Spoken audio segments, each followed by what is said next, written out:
بڑی زبردست بات کی ڈاکٹر صاحب، واقعہ آلریڈی موجود ہے، تاریخ کی کتب میں موجود ہے اور مختلف ہسٹورینز نے بھی اس کو لکھا ہے، مختلف اس پہ نقطہ نظر ہے، رائے منقسم ہے، لیکن یہ جو آپ نے فرمایا نا کہ تخلیقی جو جوہر ہے نا وہ اس کو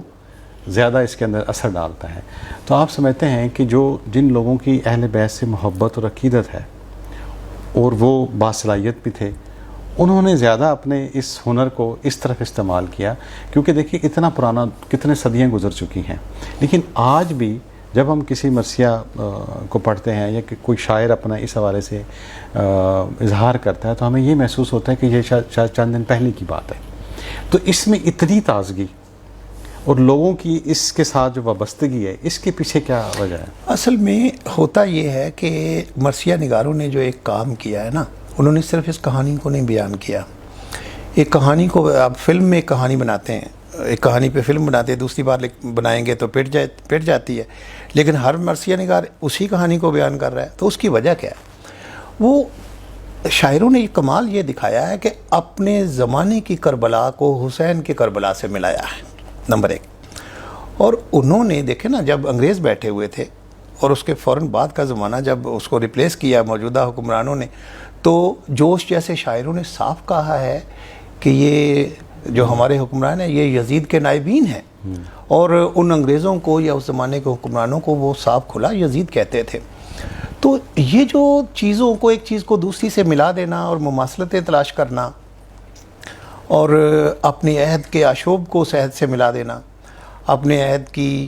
یعنی کہ انکار کو اس انکار سے ملانا، یہ جو ہنر دکھایا۔ آپ دیکھیں نا، مرثیے میں 1857 کے بعد جو کچھ شاعروں نے کیا ہے، وہ جو شکست و ریخت اور وہ جو ناکامی ہے اس کے جو پورے مرثیے میں لے آئے ہیں، وہ تلواریں جو مسلمانوں کی نیاموں میں ہندوستان میں چلی گئی تھیں نا، وہ تلواریں مرثیوں میں چلا دی ہیں انہوں نے، ٹھیک ہے نا۔ آپ پھر دیکھیں جلیانوالہ باغ ہے، واقعہ کانپور ہے، اپنا تحریک خلافت ہے، ترک موالات ہے، اور یہ جو قانونی شکنجے انگریز کس رہے تھے، تحریک آزادی ہے، یہ ساری چیزیں مرثیے کے اندر انہوں نے کپا دی ہیں۔ تو اس لیے جب آپ اپنے عہد کی کربلا کو اس سے ملائیں گے، جب اس اپنے عہد کے انتشار کو اس انتشار کے تناظر میں دیکھیں گے، انسانی حقوق کی پامالی کو اس عہد کی، دیکھیں کربلا انسانی حقوق کی سب سے بڑی پامالی ہے، ٹھیک ہے نا۔ تو یہی کچھ یہاں ہو رہا تھا۔ یہ ہمارا خطہ جو ہے اس زمانے میں، جس زمانے میں مرثیہ لکھا جا رہا تھا، تو ہمارا خطہ جو اس میں اتھل پتھل انتشار، اس میں جو مطلب لوگوں کے ساتھ جو جبر، جو زیادتیاں ہو رہی تھی، وہ ساری مرثیے میں کھپائی جا رہی تھی۔ لوگوں کو ایسے لگتا تھا کہ یہ جو لکھنؤ کا بادشاہ جسے اسیر کر لیا گیا، یہ جو بہادر شاہ ظفر جسے قید کر کے وطن سے نکال دیا، وہ یہی تو حسین کے ساتھ ہو رہا تھا۔ دلی کا اجڑنا، دلی کا لوٹا پھوٹا ہونا کربلا سے کتنی مماثلتیں رکھتا ہے۔ تو یہ سارے اس لیے مرثیہ بہت جتنی مطلب قومی طرز احساس کی تحریکیں ہیں، جتنے دکھ ہیں، ملی شعور ہے، وہ سارا مرثیہ کے اندر آ گیا ہے۔